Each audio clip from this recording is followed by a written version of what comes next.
Hi, my name is Scott Kuhn. I'm the Power Sports Manager at CP Pistons. Welcome, come on back and we'll show you what we do here. CP started about 10 years ago. Just celebrated our 10th anniversary last year. And it was started by three brothers, Barry Calvert, Peter Calvert, and Dave Calvert. And they started off making NASCAR pistons. And through the years they developed a product line where it went from NASCAR to a drag racing to a sprint car application to now to sport compact. And about 5 years ago we started the motorcycle division at CP. When something comes out of CP, it doesn't matter if it's a NASCAR piston or a piston for a lawnmower. It all gets treated the same way. They go on the same machines, they go through the same inspection processes. So you might have a NASCAR job running and then the next job running might be a Moose piston. It's the same machine, same qualification, same tooling and everything. So you can be confident that when you're selling a Moose product, it's a NASCAR quality product. When we introduce a new product line, generally what we do is we'll design the piston or the forging up on SolidWorks, run it through the FEA analysis, which does stress and strain analysis, and then when we get close to what we're looking for, then we'll go to a billet piston to do some testing and stuff like that.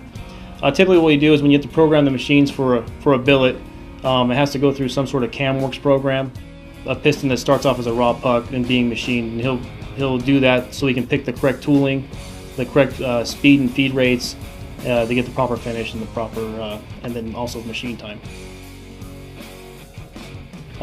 Get the empty bar stock, it goes in the tubs. Depending on the type of motor it is and the application, we have 150 different forgings we can choose from.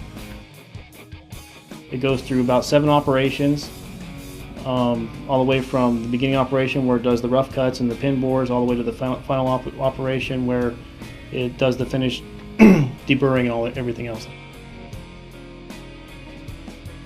In the inspection room, we have a process where they'll go and they'll measure ring groove flatness, they'll measure skirt and cam ovality and concentricity. They'll also, you notice in that room was a machine that actually measured the tooling.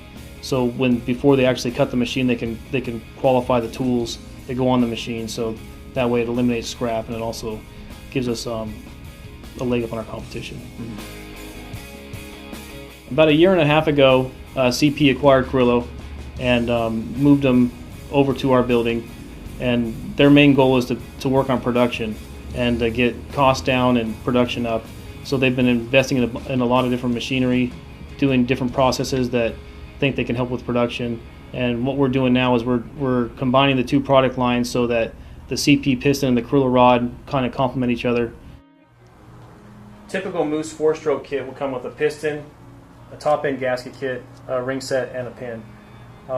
Each piston is laser marked with the Moose logo on top, has the Moose part number on here for reordering purposes, and it also has marked on what side the exhaust and what side the intake is. This is the typical 2-stroke piston kit. Again, piston, rings, locks, top-end gasket kit, pin, and then this also comes with the pin bearing. Again, this is laser mark with the Moose logo on the top, Moose part number, that also has the directional arrow for which side it goes in. A lot of the parts that are in the Moose kits have all been developed somehow or some shape or form from either factory Suzuki or some other race teams that have been tested and tried and proved. We've been working with Moose for about 2 years now. It's been really good. They really kind of helped us kind of reach out to a new customer base. Even though it's under the Moose name, I think it's been a good combination for both companies. I feel that they add a lot of credibility to our product, being that they have a very good reputation, and I think that with our reputation coming along, we add a little bit of credibility to their product as well. Look forward to the future as far as expanding the product line, entering new markets, and kind of setting the bar for the rest of the industry.